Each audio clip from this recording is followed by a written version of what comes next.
Hi guys, it's Phoebe from Who's Phoebe and welcome back to another Doctor Who video, and today I am doing another 24 days of Doctor Who, and today's review is my review on Frontier in Space. How have I never seen this story before?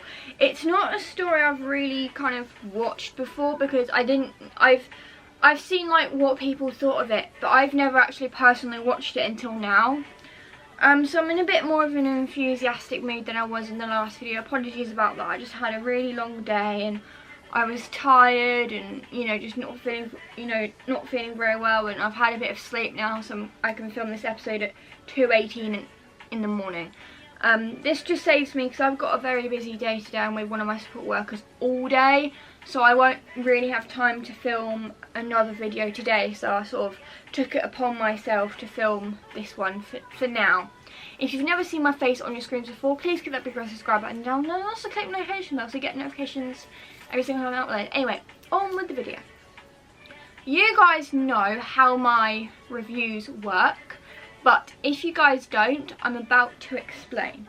So every time I review a classic episode I've not seen before, or even if it is a story I've seen before, I always do my positives of the episodes. Basically, that's what I liked about the particular story, and my negatives, which is what I didn't like or what could have possibly been improved on. Okay, so, and then after that I give it an overall score of 10, and the lowest I've ever gone is 1 out of 10, but that probably won't happen with this story. So I really like this story because the Master is back. As we know, the Master is the greatest enemy of the Doctor.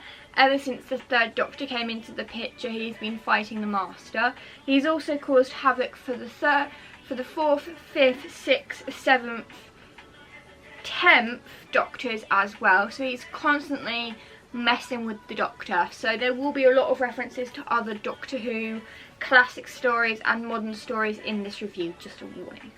So I do like this story because the Doctor and Jo again are off world, and the Doctor gets imprisoned on the moon in this one.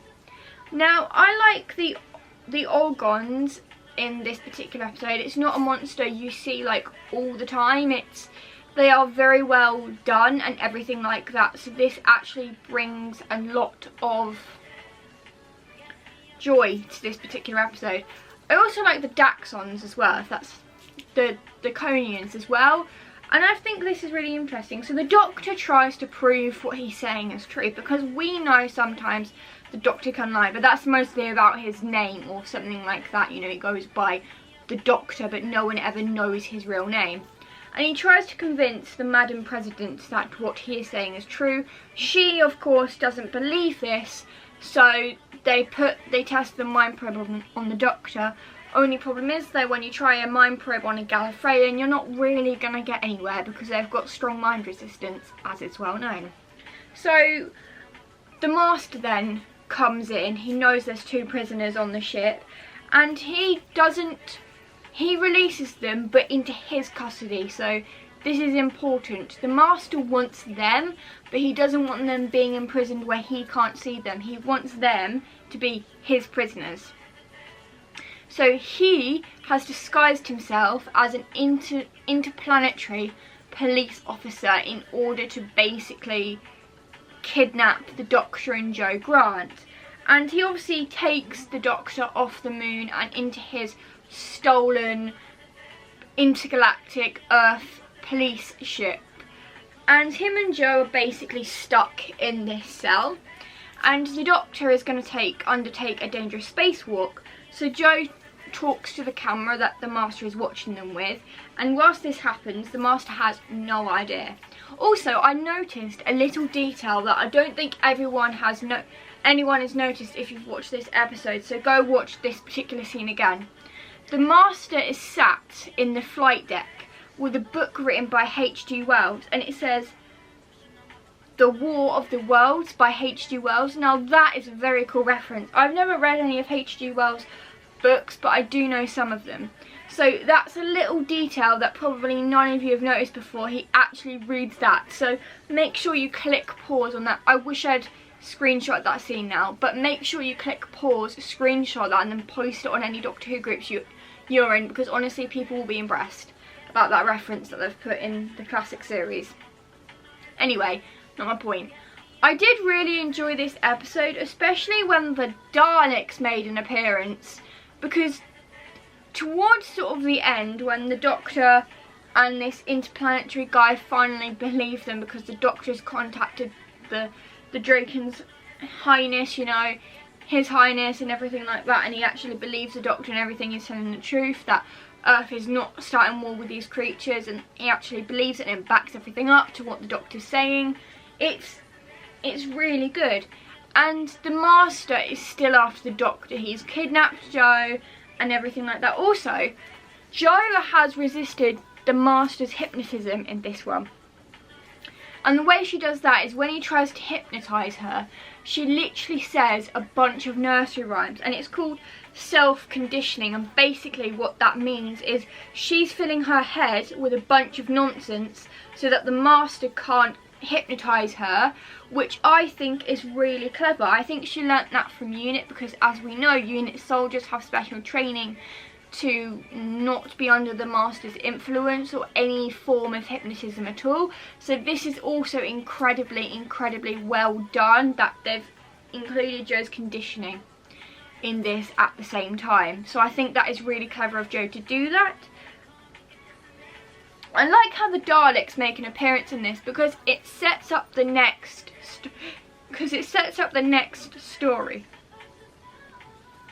The Planet of the Daleks, and that one, if I'm not mistaken, has UNIT in it, I'm pretty sure.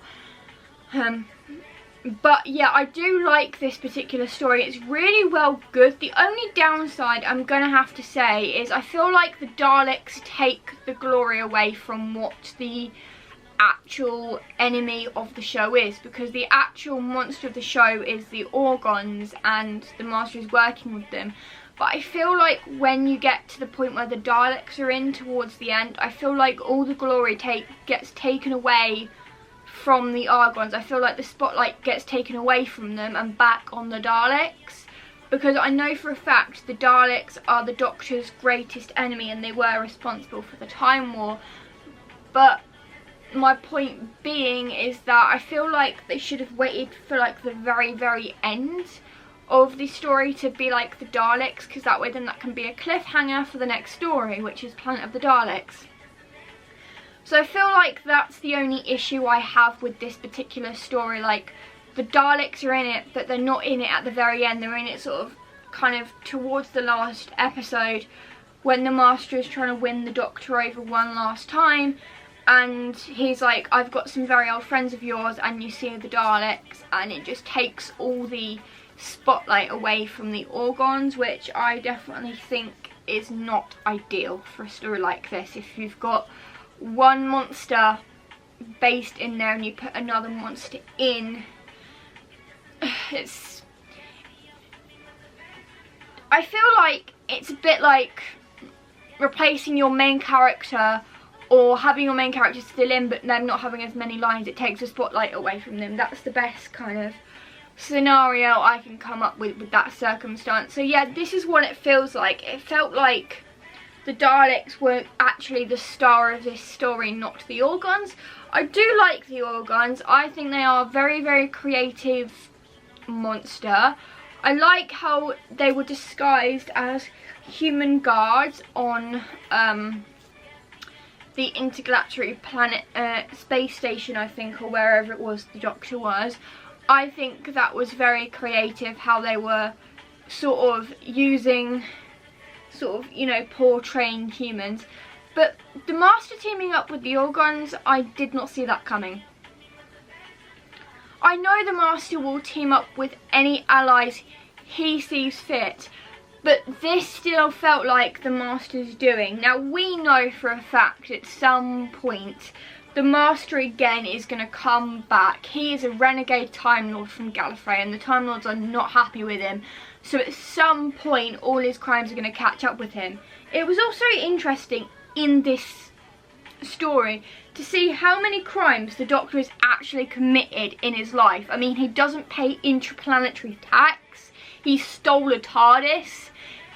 All sorts. I mean, the list that the Master reads out of all the crimes the Doctor has done is incredibly long. Like and also when they look at the Doctor and Joe's picture, they could see like all the crimes the Doctor has done throughout his life.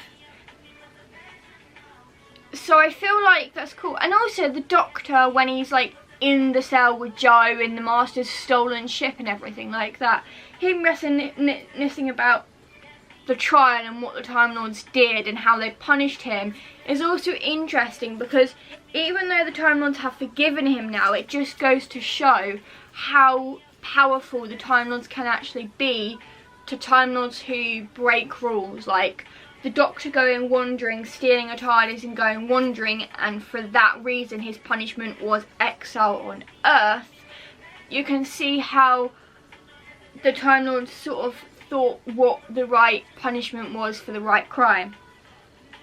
I would definitely watch this story again. It's definitely going to be one of my favourite stories I've ever watched. Overall, I would give this episode a solid 10 out of 10.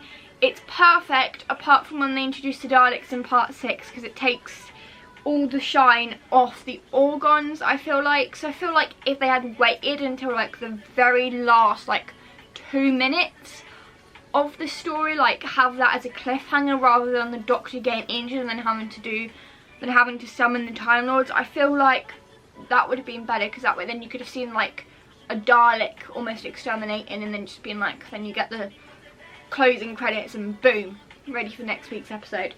But yeah, I really did enjoy this. If you enjoyed this episode, please give it a thumbs up if you did, and make sure to subscribe down below.